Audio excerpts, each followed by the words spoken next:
Welcome to the Wildy West, a podcast dedicated to being a voice for wild horses. My name is Chase McGoran, and I'll be your host. Let's save these horses together. All I ask you to do is listen.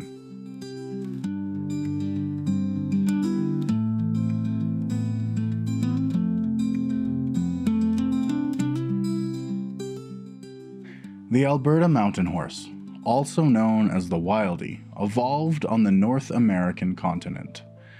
They started out as the first known equid, Eohippus, a small forest-dwelling creature that was about the size of a dog and is known now as the dawn horse. This creature eventually evolved into the larger descendant of the Wildy, the Equus lombi, or the Yukon horse. There are First Nations accounts of these horses never going extinct, making them an ancestor to our mountain horses. Throughout history, horses have provided labor, companionship, and mobility, shaping our societies, economies, and cultures. These small, sturdy horses were survivors, having adapted to a harsh and brutal environment over the course of many centuries, and filling an ecological void with their presence on the landscape. They are instrumental in forest fire prevention because they eat dried grasses and reseed the ground with their manure, which, unlike other ungulates, contains largely undigested forage and seeds. They also provide a food source for predators, reducing that burden on other species such as elk, deer, and cattle. Yet, they are not recognized for their positive contributions to the landscape, and instead remain unjustly persecuted. Now they need our help. There are less than 1,500 Alberta mountain horses roaming free on the eastern slopes of the Rockies, a mere fraction of the great herds that once roamed these foothills. I'm trying to use my voice in order to shine a light on their plight and help be a voice for these gifts to the world. Recently, I had the opportunity to sit down and speak with Bob Henderson, the man who first stood up to advocate on behalf of Alberta's wild horses when no one else dared. At a time when the Alberta government and the Rangeland Association were determined to exterminate all wild horses, Bob decided to take action and formed the very first wild horse advocacy group. He was president of this group for many years, and recently left to start another group, the Alberta Mountain Horse Preservation Society, where he is currently the president. According to their website, the Alberta Mountain Horse Preservation Society's mission statement states that they are dedicated to preserving the wild Alberta mountain horses so that they can roam free and wild in their natural environment of the Alberta foothills and mountains for all future generations.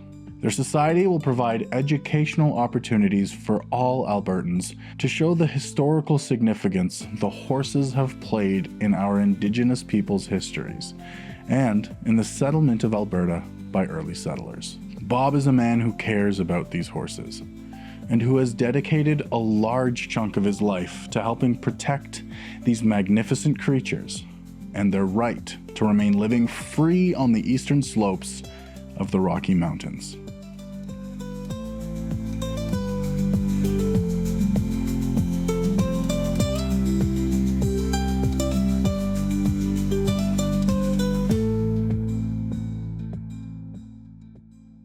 Thank you so much for your time. Thank you for taking the time out of your day to sit down with me today. And if everyone's ready, we can just hop right into it. Okay. Okay, so first question I have for you is a super simple one. What is an Alberta mountain horse? Well, the Alberta Mountain Horses is a name that we've given to these horses that have been roaming free and wild out there in the forestry for generation after generations. For hundreds of years, they've actually been there roaming free and wild. And we wanted to give the Alberta wild horses a distinct name. So that's what we call them. We call them the Alberta Mountain Horse. They inhabit the foothills and the mountain ranges of the thing. They lived there for generation after generation. Like you look back in history, how long they've been there. So there they are. They're roaming free, they're roaming wild, and they're a beautiful animal to see. So basically that's what the wild horse is. You look at history and all that, just how they've evolved into the landscape and they become so unique. So that's basically what the Alberta mountain horse is a unique, beautiful, magnificent animal that inhabits our Alberta foothills and mountains, and just beautiful, beautiful creatures to see, I know even myself, I've been going out into the hills since the 60s and all this other stuff. And even today, after all these years, if I go out there, which we will this week, and take some more pictures, I get excited every time I see the horses. I really honestly do. They just inspire me so much, and all this other stuff. I can see a horse 50, 60 times, and every time I see that horse, I get excited. And at my age, that's still a really good thing. So, yeah, but that's basically what I would say the Alberta mountain horse is. It takes away from how they're described by the government and other people, that feral horse thing, which I think is a derogatory term for any animal. So, yeah. And so that's what they are. They are Alberta mountain horses. They belong to all of us. Yeah, absolutely. I know it takes a really special kind of animal just to survive these Canadian winters, right? Like not anything can survive. No, and that's true, So, you have to have an appreciation for Mother Nature as she is, and the animals that survive out there. So, and that's what I have, a deep appreciation for what Mother Nature has given us and provided us out there by including these wild horses, the Alberta mountain horse. So. Yeah, absolutely. When and what was your very first experience with wild horses? That was back in 1972. I used to hunt with a rifle. I only hunt with a camera now. And, but I used to love roaming up through the hills hunting. There's often days that if I would have got an animal, I would have been cursing myself because I just love being out there and that. And I was way back in the fallen timber there one day hunting moose along the big muskegs down there, and all of a sudden there's some cracking coming through the trees and all this other stuff, and this black thing comes rushing toward where I am, and I just getting ready to protect myself, I thought maybe, but there was this black stallion. Wow. Come through, and he snorted and he blew and all this other stuff, and I just went, wow. I actually had to sit down on the ground after he ran off, probably to protect his herd, and just, wow, was that ever something? I always thought I was a very hardcore, cold-hearted person. I spent a lot of my life as a police officer, and I always saw a lot of negative and all this other stuff. But that horse just absolutely got my heart, and guess what? That heart still is. It's with the horses. But that was my first experience dealing with these horses. I knew I wanted to see more of them and all this other stuff. But that horse, like I said, so inspired me. And I've always loved horses, though. Yeah. I've always loved horses. I grew up with horses out in the prairies and all this other stuff, For a long time, I've had horses around me. So, yeah, that first experience, it still sits right here in my heart. And I would never, ever let that experience go. It was so monumental in my life about appreciating things and looking at things so much differently than I had in the past. Yeah, absolutely.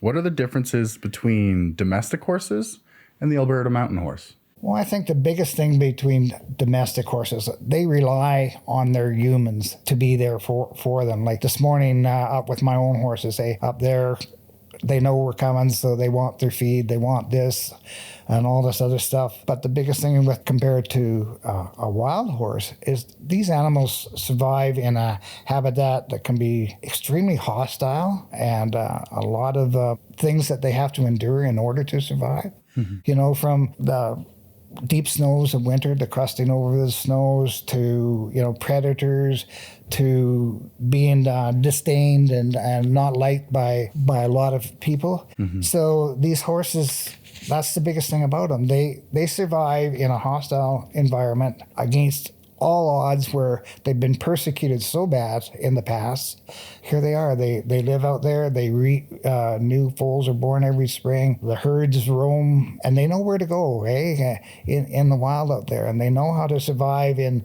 some of the most obscure and probably negative atmospheres or environment to live in. So, and they've always done that, and they've done that since the very beginning. You know, these wild horses were once a prairie animal, and as the elk and the grizzly bear were pushed back into the forestry, it's my belief that these horses were pushed back, and that's where they learned to survive in a forest atmosphere back in the hills, and learn how to eke out an existence and thrive in such hostile, like I said, again, hostile environment.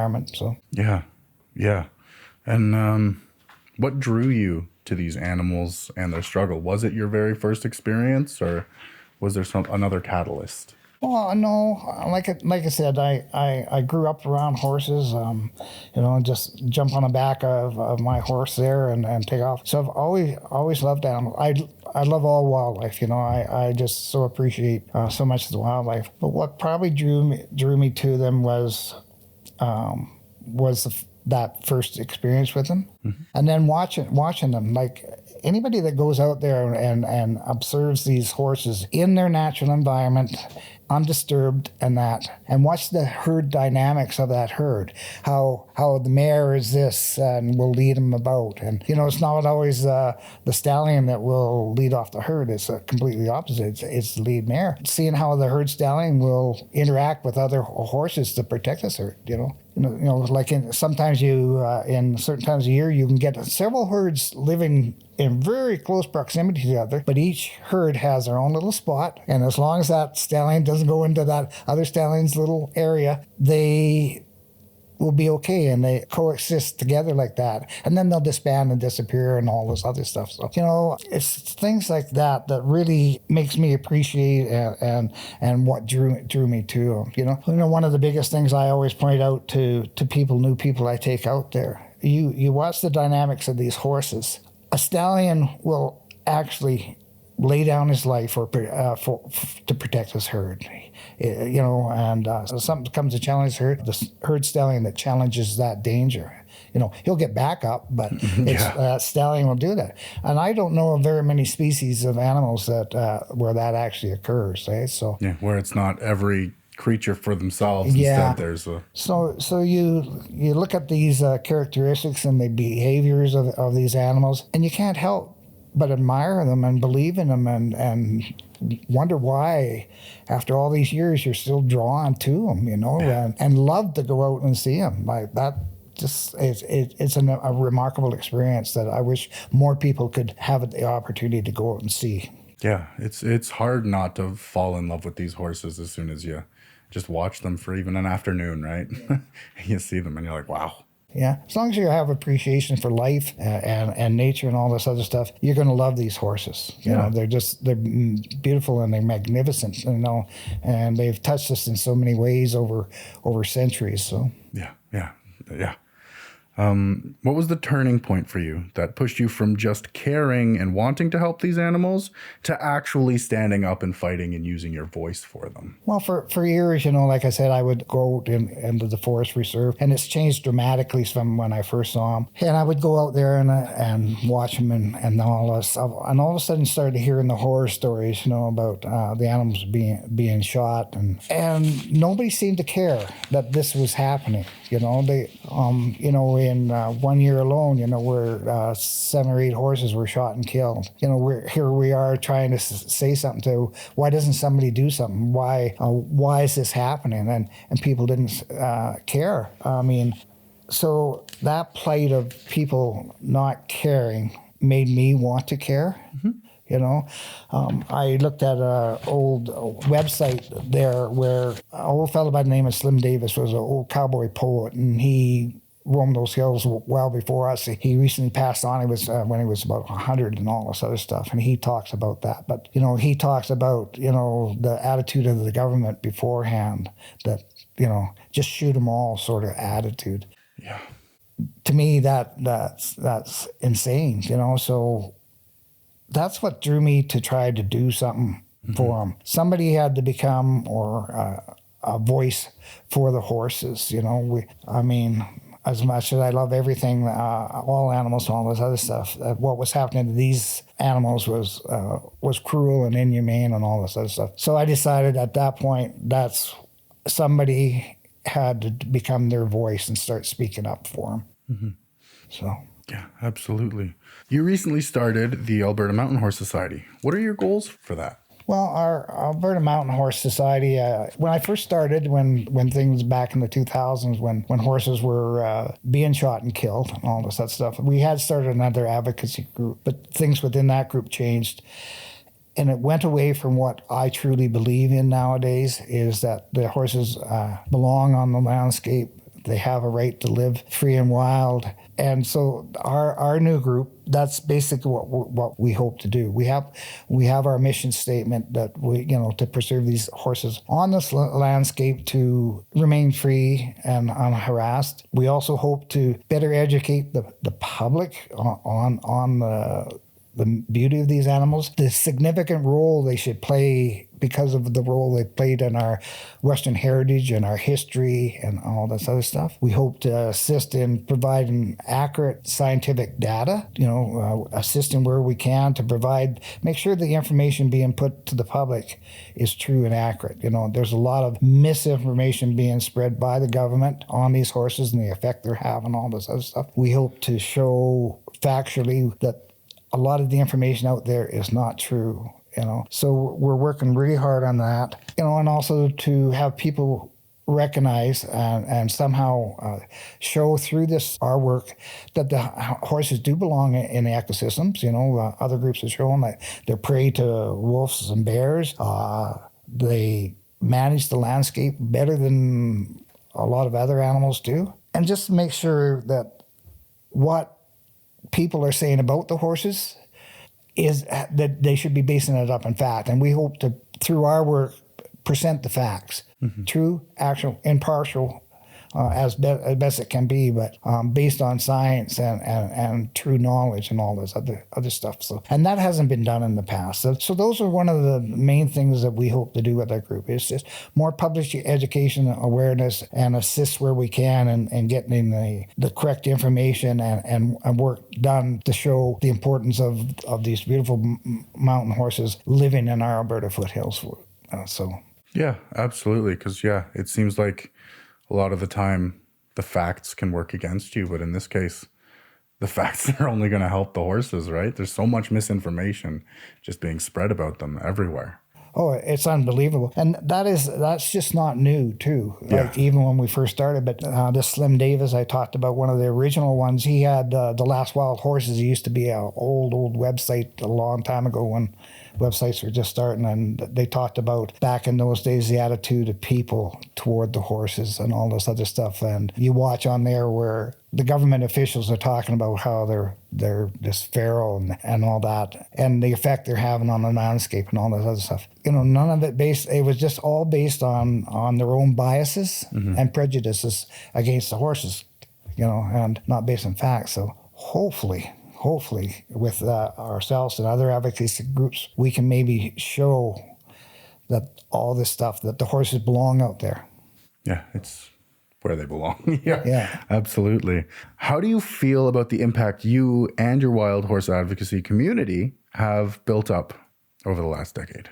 Well, I think the biggest thing we've done is show that the horses do belong out there. Even the government finally admitted in the FHAC meetings there that the horses, they're going to remain on the landscape. That wasn't their attitude when I first started. When I first started, it was the idea of getting them eradicated and all this other stuff. You look at old newspaper reports back in the 1980s and it was even 1974, one of the MLAs at that time, advocating for the horses, because what they were doing back in that time was sending out bounty hunters to shoot these horses and kill them and eradicate them, because they figured, the government at that time figured they had to be eradicated from the landscape because they were destroying it and taking all the feed away from the wildlife and all that other stuff. None of it true, but that's what they were pushing. And it wasn't until 1993 when a few of the local people around got together and they actually incorporated what has now become the horse capture regulations, which were run under the Stray Animal Act. But that was the beginning of a little bit of protection for them, instead of that whole scale, just go out, shoot and kill them, get rid of them. So yeah, so it's been roughly a 30-year fight now just to try to protect these horses. So. It's been going on a long, long time. And there was people before myself and all this other stuff that were advocating to try to get these horses better protected, you know. Yeah. These like I said, it came to a height in 2009, you know, when a stallion, a pregnant mare where the baby was just starting to come out of her, and a yearling were shot on a hillside out by the Red Deer River Ranch and just left there, hey? Oh, jeez. And you know, we went in there and we got the press. We were told not to bring the press, but we brought the press and the media. And the RCMP were forced to investigate it at that time, and a little bit of notoriety got to having these somebody look at this and say this had to stop. Yeah. And basically it did for a period of time. So, and hopefully, I mean, you probably still find the odd one out there, but hopefully that through bringing this to the attention of people that we and myself and other people that care about these horses, that people are looking at them in a different light and all this other stuff. And that this needless, indiscriminatory type action against them doesn't have to occur. It doesn't have to occur. Yeah, and that's hopefully what what can be stopped, right? So yeah, like I said, I think for the most part, when the amount of public attention that was drawn to those 3 horses that were killed and all this other stuff really came to play on that. Even Crime Stoppers at that time came and did a story on that, you know, to bring this to the public's attention and to try to bring up, you know, some clues of who was doing this to these animals. So because before that, really nobody cared. Nobody cared. And in my own experience, it was almost like the government condoned it in a way to get to their end that they wanted, as having horses removed. Yeah. So, you know, so you'd phone into the government and what would happen? Oh, yeah, we understand, and then nothing. So, yeah.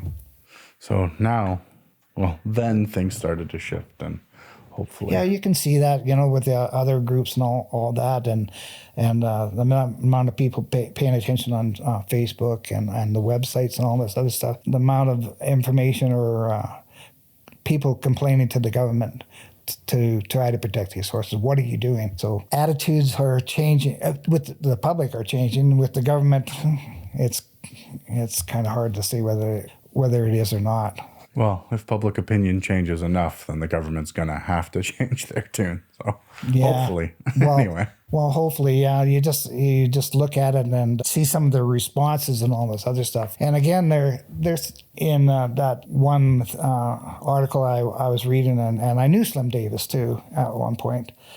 You know what he said in this video that was done on him and his and Dwayne Papke's work with the wild horses. They talked about the same attitude and the same things that they were saying back in early 80s and 90s is exactly the same attitude that they're giving up to our last meeting on the FHAC. Nothing's changed. Why? You know? Yeah, it's like kind of beating your head against the wall trying to get through to them, right? Yeah. When they're But they don't know how stubborn some of us can be. Yeah, so. Yeah. You just have to out-stubborn them, right? Yeah.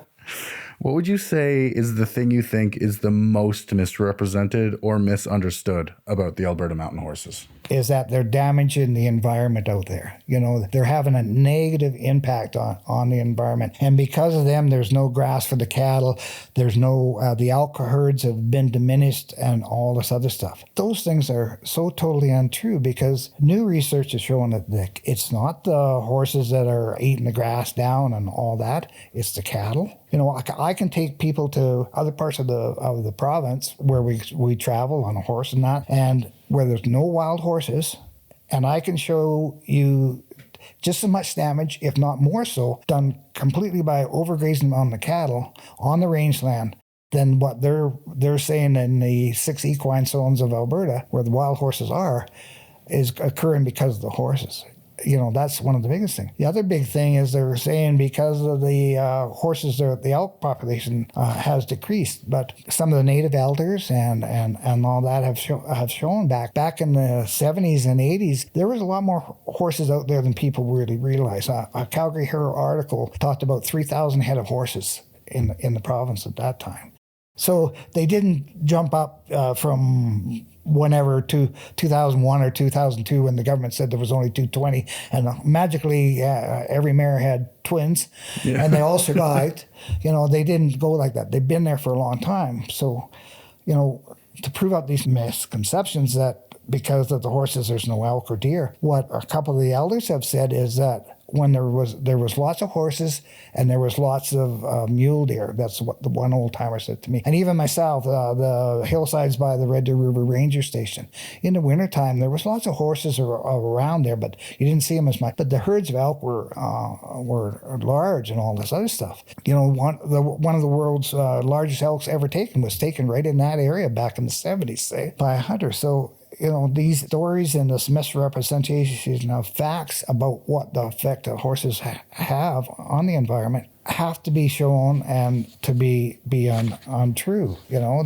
That's not the way it is. And it's not the horses that are ruining the elk for population. It's the land use. I mean, their habitat is being destroyed out there by clear-cut logging, oil and gas. There's a lot more elk don't like to be disturbed at certain times of year, and there's a lot more recreational use occurring. Mm-hmm. It's not the horses. Yeah. It's just not the horses. There's too many other factors involved in there, especially the clear cutting and the cattle that are causing it. I mean, and back in the forestry too, where the cattle have overgrazed the landscape down and all that. These valleys used to be prime wintering grounds for the mule deer and the elk. And by the time the winter comes, and luckily we haven't had a bad winter this year, but in bad years, there was no food left for them. So what happens to the wildlife that can't find the food? So yeah. So those are things that we really have to take into consideration, and we have to show that truly, and a lot of new research is happening. Citizen science, like Daryl says, and myself and a few of us people that have been there for a long time. It's truly, they have to start listening to us. And the biggest thing they forgot to listen to is Indigenous knowledge. Yeah. They've truly ignored that. When one of the people on the FHC from the Indigenous people said that the cattle don't belong, they quit listening to them. They don't want to hear, They don't want to take responsibility for these animals. They truly don't. And that's why they refuse to look at the horses in a different light. Yeah, because it's easy to push the blame onto something that doesn't really have any blame if they can get their way in the end, right? Yeah. Well, that's the same with us humans. We do that to a lot of things, than even our own species. And all this. It's easy, like I said before, it's easier to blame the wolves and the horses for everything that's wrong in that West Country when they probably have the best positive effect on what should happen out there. So yeah. How have your opinions changed over the last several years regarding what you think is acceptable when it comes to what's being done to preserve the Wildies' place in the landscape? Yeah, when we first started that other group, we tried our best. We tried to advocate, leave the horses alone. They didn't believe. Then in 2011, 2012, they had this massive call where they took out 220 head of wild horses from the Ghost and the Red Deer River area there. Almost 90% of those horses went for slaughter. We managed to save 9 young ones at that time, but all the rest of those horses went for slaughter. So when it continued and they were going to keep having culls, we knew that we had to do something. What can we do? So we came up with the adoption plans. We came up with, and was presented by a couple of veterinarians, a contraception plan to control the population. We were willing to do anything to stop this indiscriminate culling and these animals being sent to slaughter and all this other stuff. So yeah, and I did advocate for that in the beginning. I thought contraception, well, that's probably the most humane way of controlling the population. Instead of removing animals from the landscape and probably go on for slaughter, because you couldn't adopt them all. So, contraception might be a good idea. And so we did try a contraception program. What we found out that in Alberta's landscape, that's not an answer. And what has further evolved out of all that as we learn more and as we look at more and more researchers go in, that it's not necessary. Mother Nature is a great way of managing populations. She does it in a lot of other species, either deer or even something as simple as rabbits and all this other stuff, even to the point of the horses. Winters can take a big toll on the horses, especially the pregnant mares, where they abort their foals because the winter's so hard and they don't make it. And then mortality, for even when we first started the FHC, the government sat in there and we had them go on the news media, on major news networks, and say, these horses have no natural predators, and that came out of their mouth. And you go, what? Yeah. Come on, every animal. And it's been proven that, that they do. They have become a major source of prey for a few species. One study done out of the University of Alberta by a biologist up there showed that one male cougar in one winter took, I think it was 14 adult horses.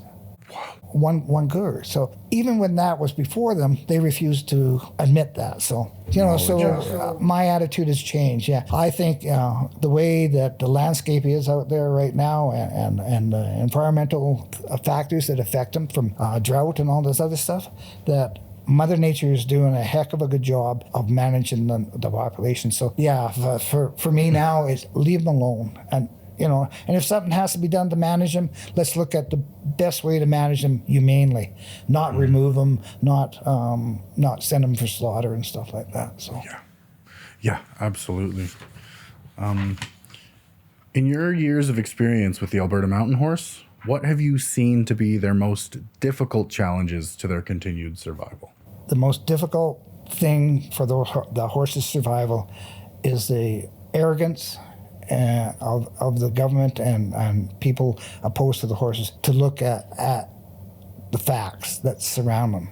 Trying to convince, somebody that sits in an office all day and decides there's too many horses that no, they have a right to believe it. That's the biggest obstacle against these horses right now is government attitude. They don't want to take responsibility because if they take responsibility, they might have to do something positive for the horses, Yeah. So, wow, that, how can you, and that is so hard to overcome, people's ignorance, really, so. It's real easy to look at a map and go, there's too many horses in this area.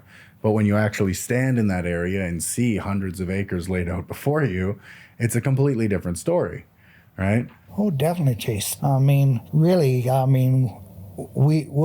take drives. Right? We were even out there a week ago there, 500 and some kilometers on the car and on the truck, I should say, and you see 13 head of horses. Yeah. They're not overrunning the country. No. And, at certain times of year, you'll come into areas where they sort of come together. It's like a family reunion. Mm-hmm. And then a week and a half, 2 weeks later, be darned if you can find one out there. So, and because they disperse and they go into their different areas and, and they're being forced into areas that they're normally not found in. And that's one thing I meant to bring up before, when they talk about the population from the early 2000s when they saying that there was only 200 or 3 or 4 or 5, 600 back in those days to nowadays, you got to look at satellite image mapping of the forestry in the equine zones and see how much has been clear cutting. Mm-hmm. So of course you're going to see, if the horses are there, now you're going to start seeing them. Because when I saw that first wild stallion, it was dense forest.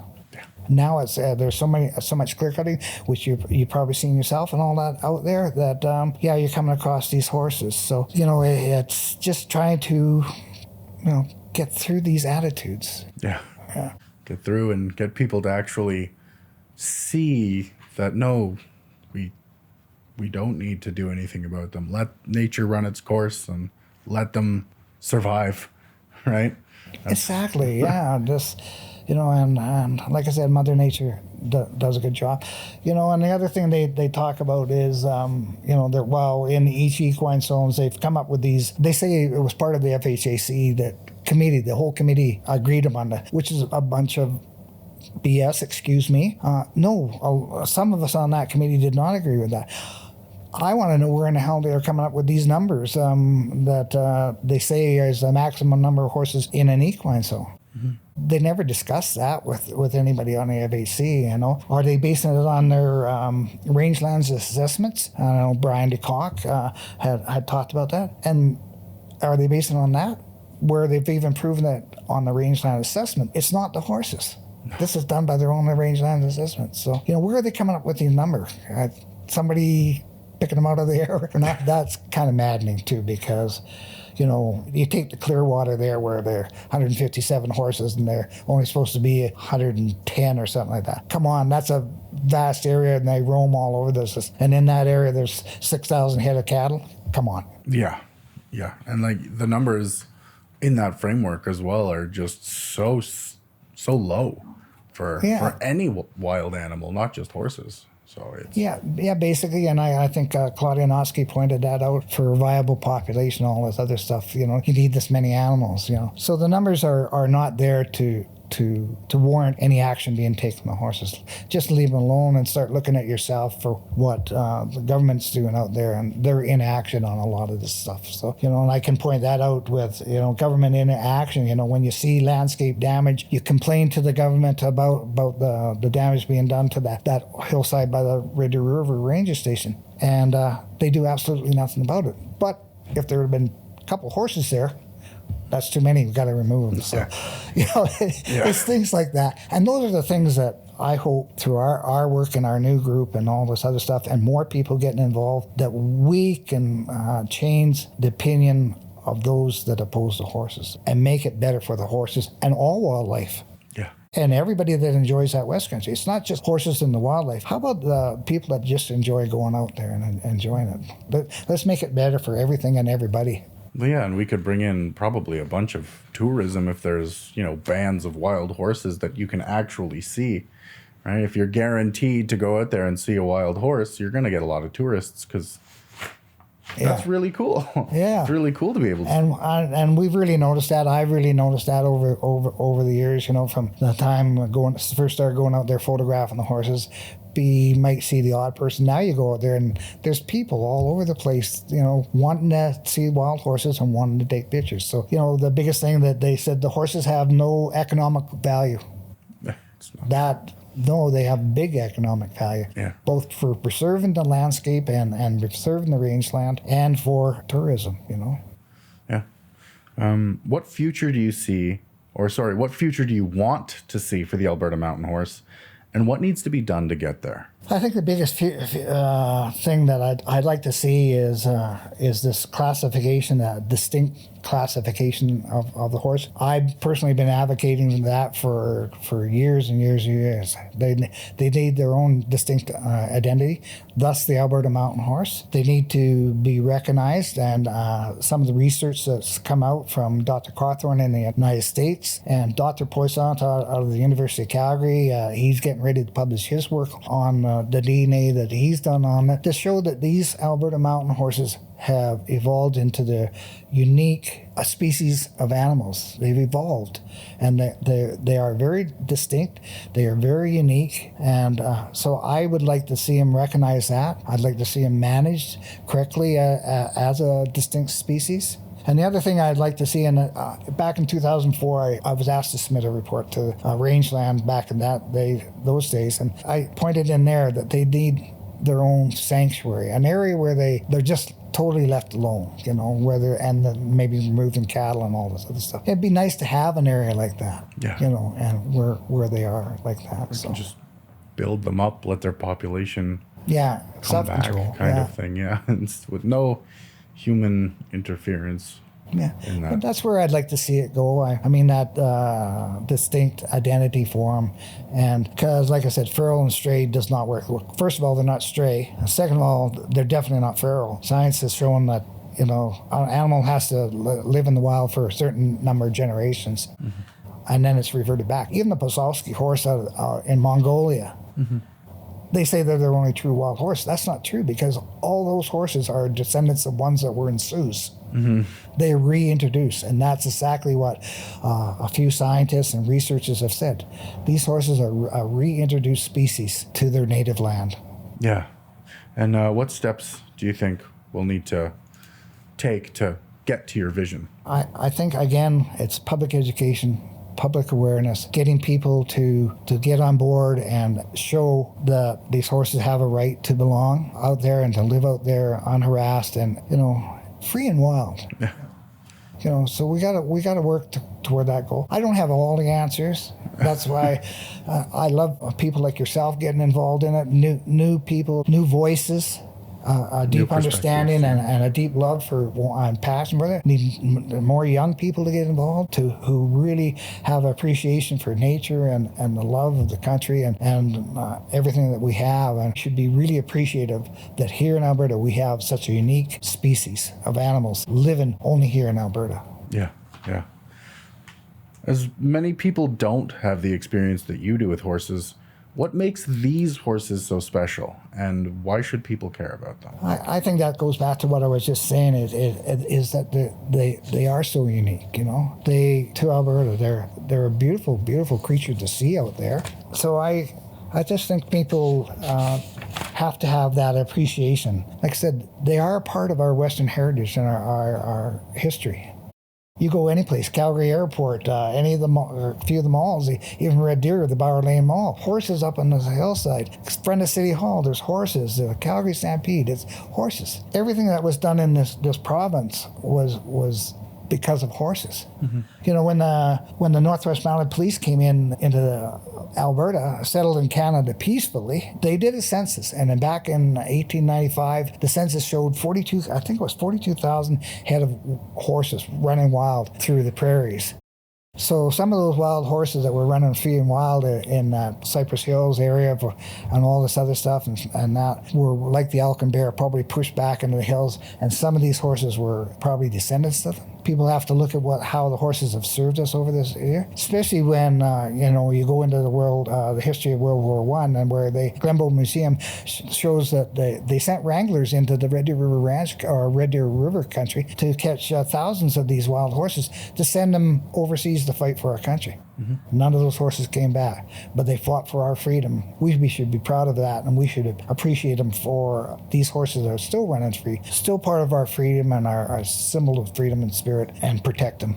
Yeah. The least we can do for their sacrifice is let them be free, right? Yeah. Like, they've done so much for humanity. Oh, yeah. Winston Churchill said that nothing touches the inside of man like the outside of a horse. So, and really, I go up to see my own horses. All I have to, like I said, one time in my year in my career there, some days I saw nothing but negative, and I could come home to my horses and I'd be okay. Yeah. And that's still today. I go to my horses and... or I go out west. Yeah. And just take a load off. Yeah. Is there anything else you would like people to know about the Alberta Mountain Horse? I think we've covered so much of it. I really do.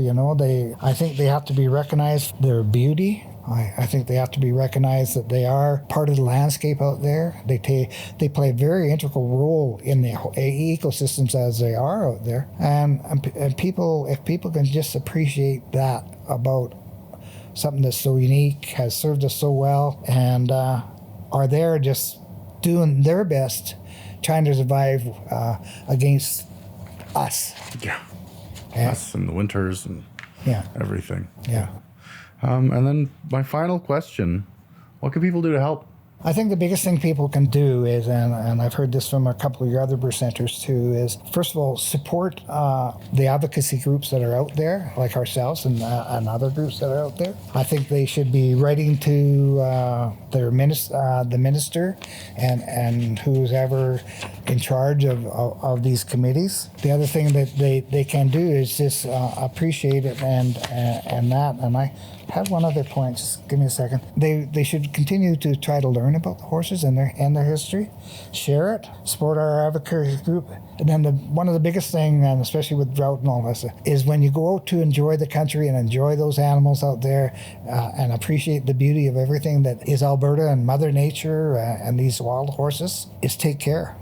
Be careful with your campfires and all this other stuff. Don't damage the environment with your quad. Stay on the trails and all this other stuff. Those are just little things you can do to make sure, and show the animals respect. Don't crowd them.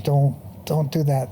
Show these animals respect and all that when you're out there enjoying them, so that they'll be there for all our future generations. Those are just little things you can do. But the biggest one right now, I think, is letting the MLAs and our premier know and the minister know that they're not going to stand by and let something negative happen to these horses, because it doesn't need to be done right now. Yeah, it might feel like your voice is small, but I mean, I felt that way, and now I'm interviewing you, right? Yeah. I've managed to do something with even my small voice. So yeah, well, even for myself, like talking to young people, going into schools and see the difference in attitude that these young people have, their appreciation for everything nowadays. That's just totally amazing. So yeah. It doesn't matter if you went. What I tell these little ones, I had a little 7-year-old girl, for her birthday, she just wanted donations for the horses. Mm-hmm. But if each one of them go home to their parents and say, "Mom and Dad, this is what I learned. This is what you should be doing. Listen to your child." Every little voice helps. It doesn't matter who's it coming from. So yeah. So it really is as simple as just get more educated about it and be passionate, and you'll find yourself getting more and more involved, right? So yeah, education is the key to an open mind. Yeah. Well, thank you so much for your time. Thank you for taking the time out of your day to sit down with me today, and I think I learned quite a bit of really, really good information. So. Well, thank you, Chase. I want to thank you for everything you and your mom and all that are doing for these horses too, because it's about the horses, and that's all it should be. Is End of the day. And you guys are doing a heck of a good job, and I thank you for that. Thank you very much. Alrighty. Well, that's it. That wasn't so bad. I guess not.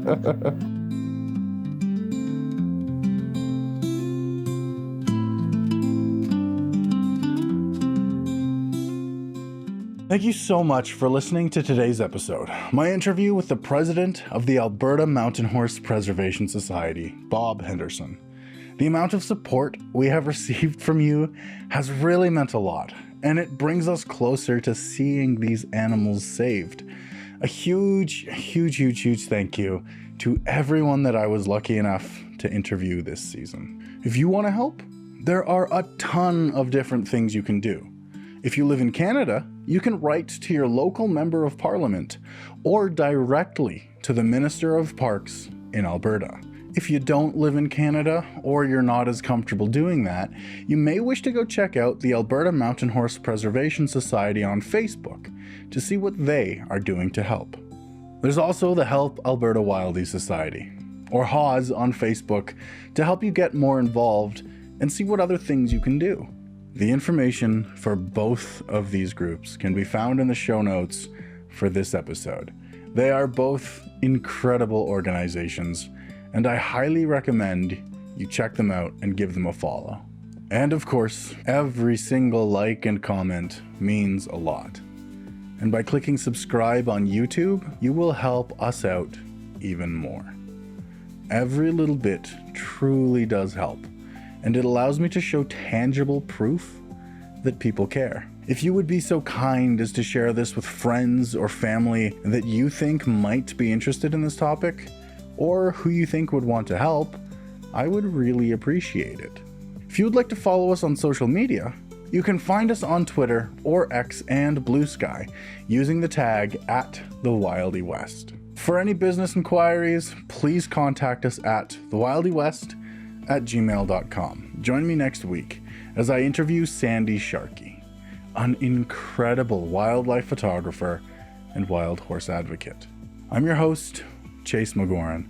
Thank you once again for listening to The Wildy West.